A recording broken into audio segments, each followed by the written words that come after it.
নমস্কার বন্ধুরা, দীপিকা রান্না বাগান একটা নতুন ভিডিওতে সবাইকে স্বাগতম। এখানে আমি দুটো ইলিশ মাছ নিয়েছি আস্ত।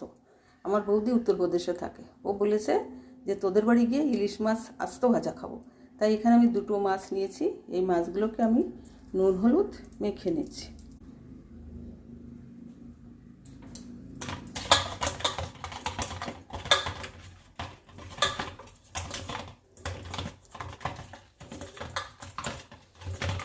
গ্যাসের উপর কড়াই বসিয়ে দিয়েছি, দিয়ে দিচ্ছি সর্ষের তেল।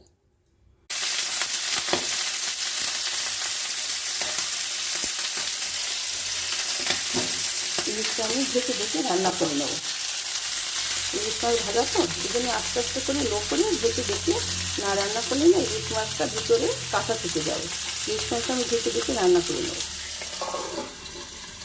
নিচ্ছি, আমি মাছটাকে উল্টে দেবো।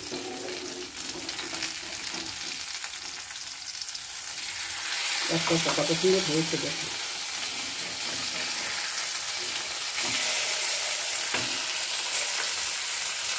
আবারও আমি ঢেকে দিচ্ছি। ঢাকনা তুলিয়ে এর ভিতরে দিয়ে দিচ্ছি কুচানো কাঁচা লঙ্কা। কাঁচা লঙ্কা দিয়ে আবারও ঢেকে দিচ্ছি, তা না হলে লঙ্কা শিখে যাবে।